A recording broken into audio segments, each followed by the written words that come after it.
G'day there guys, Marky here, and welcome back to another episode of r/relationship advice. I do hope you enjoy today's bloody good stories, and with that said I want you to sit back, relax, chuck a prawn to the barbie, and let's get right into it. Cheers. Posted by user, my friend is a nightmare, titled, I, 19 female, have a crush on my roommate, 20 female. I can't figure out if she actually likes me back or not, or is just being friendly. Help. I've lived with my roommate for over a year now. We met in high school, had a few classes together, but we never really were friends. We worked on some projects together and that's it. I never really paid attention to her, but she is smoking hot, and I obviously knew she was and acknowledged it. We ended up going to the same college together though, and decided since we know each other, we should room together. She's a very lovely roommate, but I've ended up developing a pretty huge crush on her after I started being in her company a lot. I'm lesbian, I'm fully out, and my roommate knows this. The problem is, I can't figure out if she's flirting with me or not. Please help me. I'll list some instances from the past year in no order that have stood out to me. 1. She said that we should make a list of each other's favorite orders from a bunch of places so that if we need to order for the other, we can. I said sure, that's good. And over the past few months, when I had a lot of things due and my anxiety was acting up, she kept paying for my favorite order meals. Usually we split money and getting me them with very cute cards telling me good luck and stuff. When I tried to do it back, she said, no, let me take care of you, and my small gay self collapsed. 2. Her baby niece came to visit once with her sister, and she referred to me as Auntie's very special girlfriend. I freaked, but just laughed it off. 3. She gets me anything I say in passing that I want or circle in any catalog that I have. We don't have a lot of money, but she keeps doing it because she says she wants me to be happy, so I started doing it, and now we're kinda both broke, but have some sort of present buying standoff going on, even currently. 4. She said that I smell very, very nice and hugged me once at home and didn't let go for a while, saying I smelt like home and all things nice. When we split for the summer in the past few months, she texted me saying that she misses the way that I feel and smell, with no regard for my gay heart. I said, you smell nice too, and she laughed about it. I never know how to respond. 5. She once held my hand while we were walking outside, and she wanted to pull me along. She didn't let go until she had to, and since then, whenever we go out, she holds my hand. I don't know if it's platonic. 6. I once fell asleep on my work, and I woke up with my head in her lap, and she was watching her laptop and stroking my hair, and I almost had a stroke. She said I looked beautiful, so she didn't want to wake me. She also cuddled me when I was upset about a bad quiz grade, and held me until I felt better. 7. While drunk, she looked at me and said that I looked like I wanted to kiss her, and when I panicked, she was like, I won't mind. But she was very, very wasted, and she forgot about it, I think, so I never brought it up. 8. She referred to me by my name for a few months, but now she almost exclusively calls me baby. She asked me if it was okay, and I was like, yeah, go for it. And she was like, thanks, because I always refer to my friends like this. But she doesn't. I've never heard her call anyone else baby. She also occasionally says baby girl and cutie.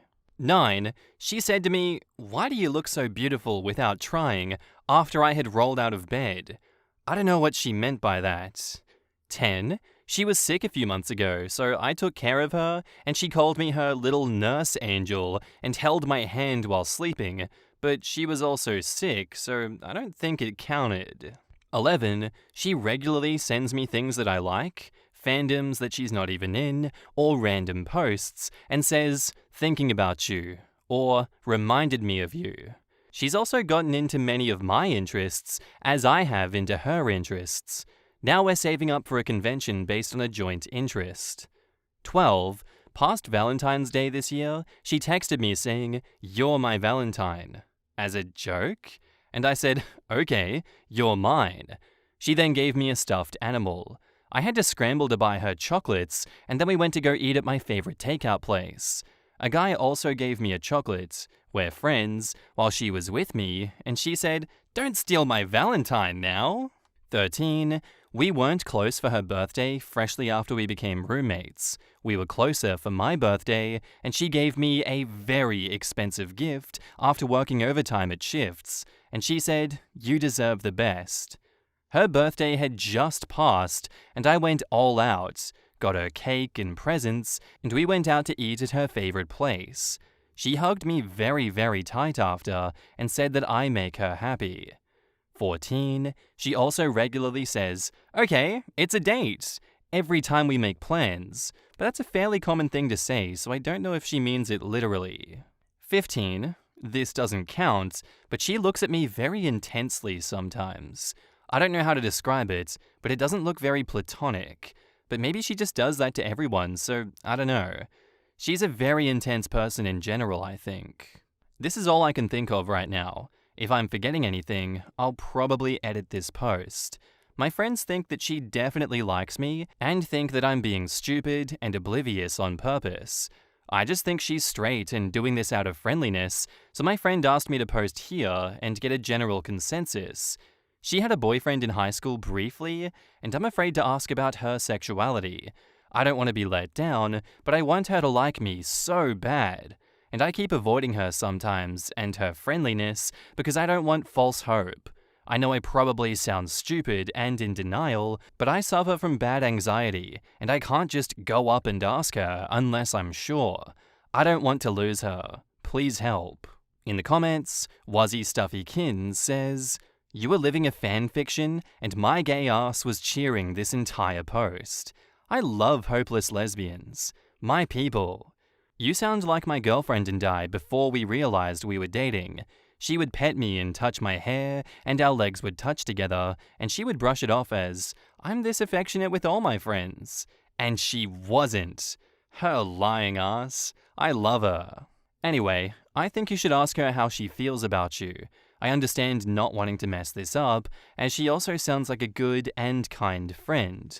But maybe broaching the subject by allowing her to state her feelings or intentions would help.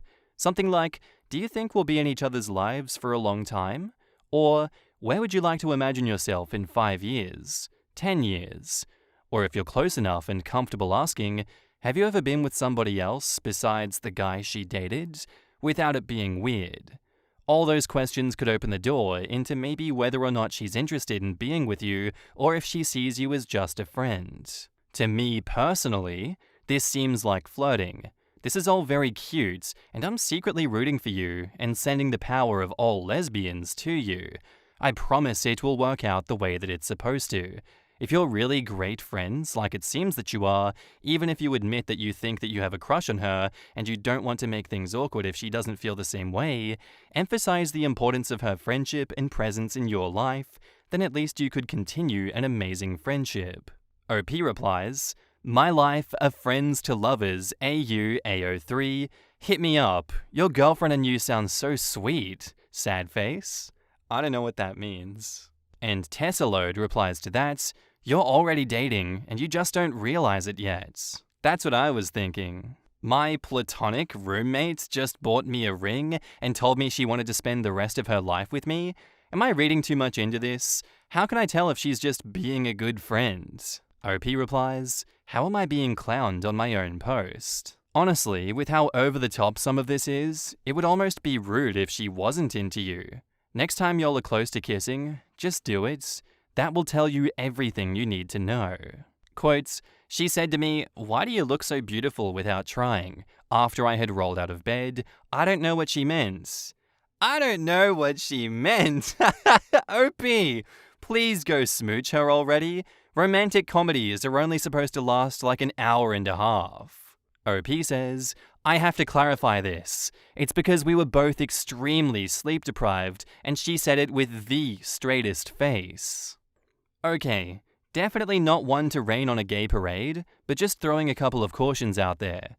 Bi female here, a lot of this list would apply to me and my very straight best friend. While it is incredibly possible that your roommate is also into you, it is possible that she's not. I think communication is a wonderful idea to help soothe your cute gay heart. Just maybe do so in a way that will allow you to keep living together comfortably if somehow you've misread signals. In my personal case, my BFF knows that I was closeted for years and terrified of taking advantage of any of my friends with straight physical affection. She is super physical and affectionate with me intentionally to let me know that my gayness is in no way an obstacle to our closeness. I would just hate to see you lose a living situation that you love because all of us want your crush to be requited. Either way, please post updates. Wishing the very best to you both. And now onto the update. One day later, OP says, I was not expecting this many upvotes or comments. Thank you for everyone's nice words and advice. The fact that you guys are rooting for me makes me feel a lot better. I have no idea how to reply to everyone. I'm so overwhelmed, so I'll make this one comment. Generally, people have told me to just come out and ask her about her sexuality. I am absolutely out to her. She knows I'm gay, and I say, I'm so gay, every single day in some context. She has not missed it. I've never talked to her about her sexuality explicitly, but she does call both male and female actors hot. But I thought that it was for the memes. Asking her if she is serious is the way to go. Once I have a read on her sexuality, then I'll hopefully ask her out. We'll do this over text though. I'm too nervous to do it face to face. I will update with text screenshots once I have something. A lot of people have also pointed out that dating a roommate is shaky because what if you break up, and I completely agree. But asking her is worth it, I think. If I don't get a concrete read on her feelings, I will die. Thank you again for everyone's nice words. Signed, as many people have called me, Useless Lesbian. Comment 2, approximately 7 hours after comment 1, OP says, I have decided to take Reddit's advice and not text her about this. I'm gonna wait until dinner tonight, and then I'm gonna fully confront her. That being said, my friend saw this circulating on Twitter, and my crush has Twitter, so if she sees this before I have the chance to ask her myself, I'm gonna crawl into a hole and die. Comment 3, approximately 4.5 hours after comment 2, OP says, it's almost time to talk to her. Please wish me luck. I'm gonna keel over from anxiety. And for our final update, it is titled, I, 19 female, girlfriend of my 20 female roommate. Hello, this is probably the last post that I'll make on Reddit about this. Probably.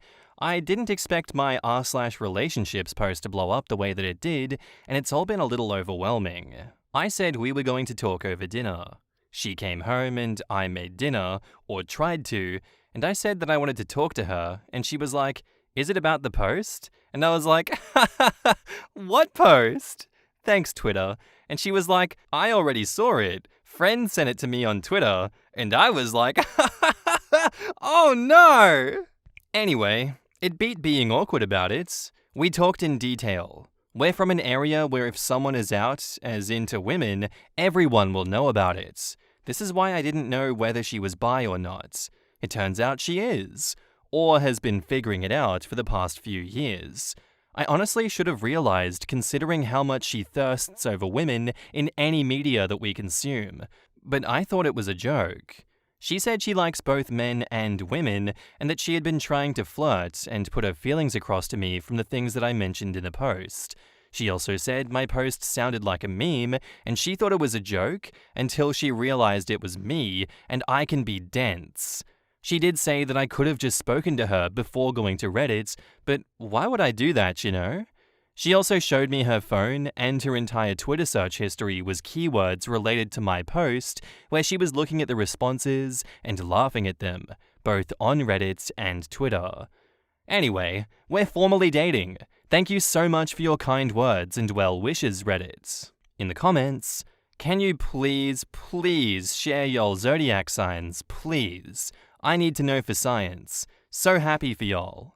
And OP says, she's Virgo and I'm Taurus. I spat my coffee out when I read number 9 in her list. I don't know what she meant. Lol. So adorably clueless. I got to point 4 and was like, girl, you're in a whole-ass relationship. I kept waiting for something like, sometimes she kisses me on the mouth with tongue.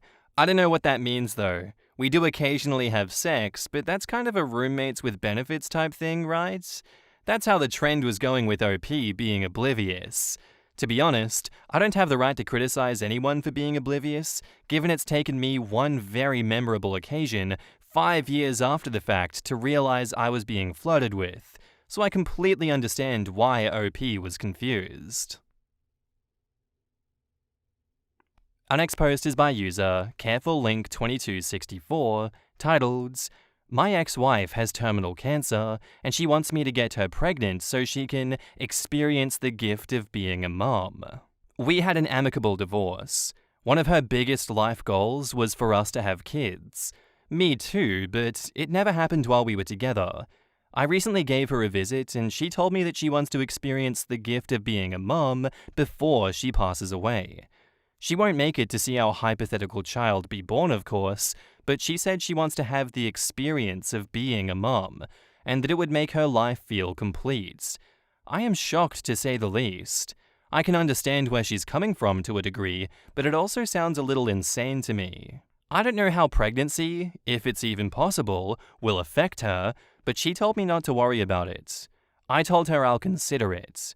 I feel selfish for even considering it. I think having a child or being pregnant should be intentional, and not just something to cross off. However, I know I can't fully comprehend what she's going through." In the comments, Mace1981 says, "What's the plan for the baby? Abort it or let it die with her? You become a single father or adopt it out? This is insane." As I read it, she would not be able to carry to full term, as the prognosis is she's only got months to live. I feel terrible for her, but this plan is even worse. Is this just code for she wants to be intimate with OP again before she passes? Assuming that she had had chemo or radiation, conception is likely not even a possibility. If she's terminal, she probably had more than radiation. Even if she just had radiation, depending on the type of cancer, she may have had to do an ovarian suppression. That is reversible though. Source, me, estrogen-positive cancer, radiation, ovarian suppression, followed by hysterectomy and oophorectomy. She's terminal. I imagine soon will be in hospice, so being pregnant would probably accelerate the condition and be deadly here. She's irrational.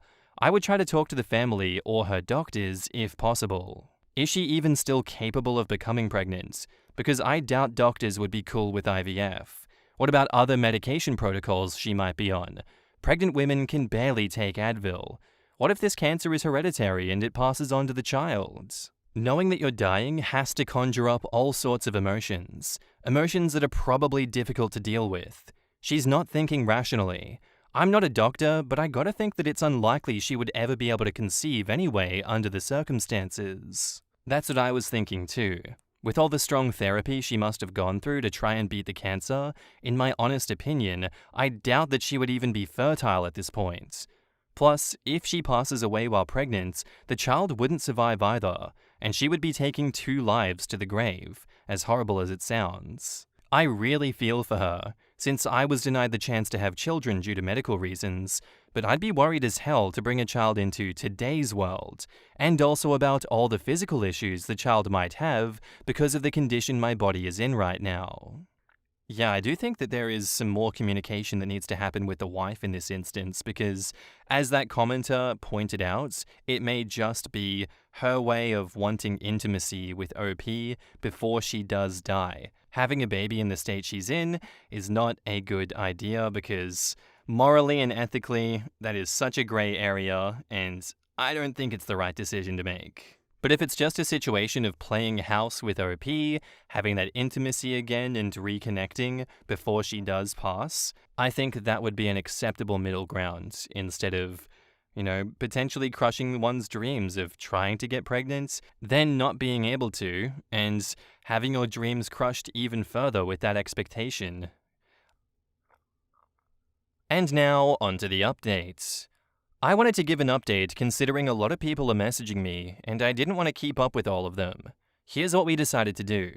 First of all, we came to the conclusion of not going through with this idea. However, we did decide to rekindle our sexual relationship. Don't worry, I used a condom. I prepared ahead of time, and I had a feeling that this might happen. I just didn't want to be the one to initiate things. Her asking me to get pregnant was a pretty good final indication. I also got her a reborn baby doll, and she cried with happiness over it. She said this will help a lot.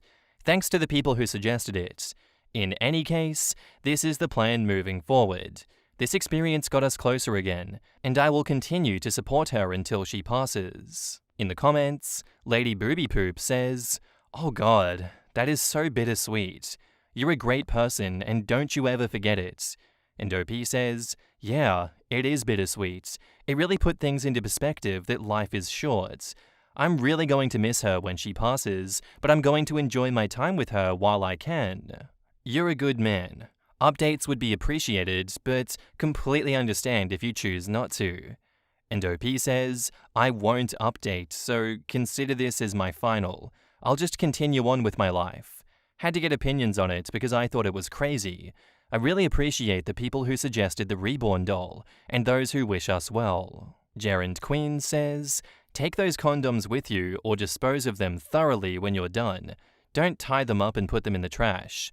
I don't mean to disparage your ex-wife. I understand she's going through something horrible, and I'm sure that she's a great person, but she isn't responding rationally, and you don't want her to baby trap you in her desperation and grief. Just make sure you protect yourself. The only safe thing to do is swallow the condom so you can dispose of it at a later time in the privacy of your WC." No? I'm sorry, who's swallowing condoms? That's insane. I can honestly say I've never considered the moral question of intentionally getting pregnant while diagnosed with a terminal disease that means that the baby won't make it to term. That was my first thought. This is a very, very sad situation that has a lot of complicated ethical concerns. I'm glad they went the reborn baby doll route. It was a crazy request, but I can't comprehend the thought of knowing that you have just months left to live to experience the world. I'm glad Reddit didn't really judge and gave him some good perspective and advice to help her. The reborn doll is something that I wouldn't have considered, but it's a great idea. It's tragic on every level. My daughter is everything to me, and the thought of passing before really getting to know her is one of the things that keeps me up at night. She's the main reason I finally listened to my doctor subtly steering me towards blood pressure meds. She's definitely not thinking clearly. If she was, then she would realize that if she became pregnant, it's likely her doctors would remove most of, if not all of her medications.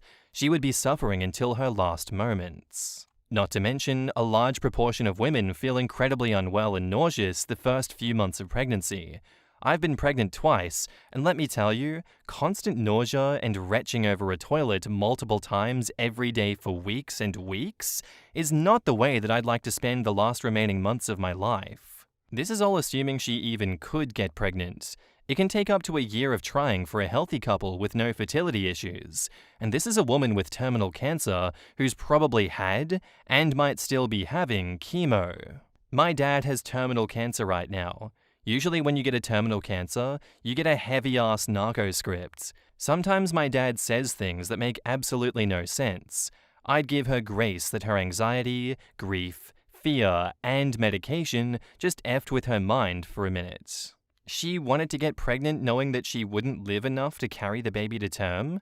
I can't even imagine what imminent death does to someone's mind. I think it was a last-ditch effort at normalcy in a way, and one that wasn't well thought out. Women, at least in the past, have been conditioned since birth to be a mummy, to have babies, and now that got taken away from her. Also, having a child is your shot at immortality, a piece of you living on long after you are gone. Again, none of this was a rational, well-thought-out plan, but I can see where her head was at. Also, knowing you have cancer is such a weird thing. I had skin cancer a few years ago that was caught early and swiftly removed. End of. Looking back at how I felt after the initial diagnosis, before we knew that it was easily resolved, is surreal and indescribable. Even knowing that it was probably going to be okay, it was the weirdest headspace.